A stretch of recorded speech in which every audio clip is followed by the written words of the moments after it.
Everyone, আবারও একটা শনিবার তোমাদের সামনে একটা নতুন ভিডিও নিয়ে চলে এলাম। রোজ রোজ ফুলকপিতে নিরামিষ করি, আজকে ভাবলাম যে ফুলকপিটা একটু আমিষ করি, মানে পেঁয়াজ রসুন দিয়ে করি, সেটাই তোমাদের সাথে একটু শেয়ার করতে চাই। তো চলো তার আগে একটু ইন্ট্রোডিউসটা করিয়ে নিই। এভরিওয়ান, সবাই কেমন আছো? আশা করি অনেক ভালো আছো। আমার আরেকটা ভিডিওতে তোমাদের অনেক স্বাগত। আমার কাছের ও দূরের সমস্ত বন্ধুদের তোমাদের স্বাগত জানাই। তো চলো ভিডিওটা আবার শুরু করি। তাহলে শুরু করি। প্রথমে কড়াইতে একটু জল গরম করে নিয়েছি, তারপর ফুলকপি আর আলুগুলোকে একটুখানি ভাপিয়ে নিয়েছি। এরপর কড়াইতে তেল গরম করে তার সাথে একটু ঘি দিয়েছি, দিয়ে ফুলকপি আর আলুগুলো একটু ভেজে নিয়েছি লাল লাল করে। বড় সাইজের পেঁয়াজকে কিছুটা কুচি করে নিয়েছি, আর বাকি 1.5টার মতো পেঁয়াজ মিক্সিতে পেস্ট করে নিয়েছি। আদা, একটু রসুন কয়েকটা, আর 3-4টে কাঁচা লঙ্কা মিক্সিতে পেস্ট করে নিয়েছি, আর 10-12টা কাজু বাদাম মিক্সিতে পেস্ট করে নিয়েছি। চলো এবার রান্না করার পালা।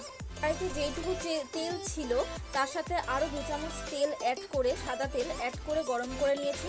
তার সাথে কয়েকটা গরম মশলা, আর প্রতিবারের মতো এবারেও আমি এলাচগুলোকে একটু ছিঁড়ে নিয়েছি, নিয়ে 5 সেকেন্ডের জন্য ফোড়ন দিয়েছি।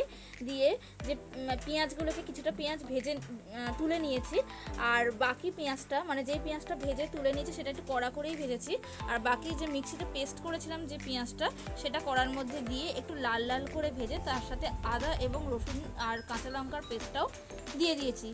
ওইগুলোকে একসাথে ভেজে নেওয়ার পর কাজু বাদামটা দিয়ে দিয়েছি। কাজু বাদাম দেওয়ার পর যেহেতু একটু লেগে যাচ্ছিলো, তাই সামান্য একটু গরম জল দিয়েছি। তার সাথে 1 চামচ কাশ্মীরি শুকনো লঙ্কার গুঁড়ো, 1 চামচ জিরে গুঁড়ো, পরিমাণ মতো নুন দিয়ে নিয়েছি। এতে জল দিয়ে একটু লাল লাল করে ভেজে নিয়ে তার সাথে ঘরে পাতা টক দই দিয়ে দিয়েছি। টক দইটা দেওয়ার পর কিছুটা পরিমাণ মতো চিনি দিয়ে দিতে হবে। চিনি দিয়ে সামান্য একটু গরম জল দিয়ে আবার একটুখানি নাড়াতে হবে, মানে কষাতে হবে।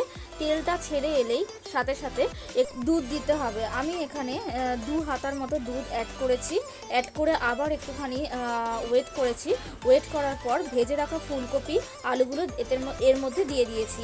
দিয়ে সামান্য একটুখানি জল দিয়ে সেদ্ধ করে নিয়েছি। সেদ্ধ করার পর পেঁয়াজের বেরাস্তাগুলো দিয়ে দিয়েছি এবং তার সাথে 1 চামচ ঘি অ্যাড করে দিয়েছি। এবার ভালো করে নাড়াচাড়া করে নিলেই আমার ফুলকপির কোরমা মোটামুটি রেডি। গরম গরম ফুলকপির কোরমা রুটির সাথে দারুণ লাগবে। টাটা।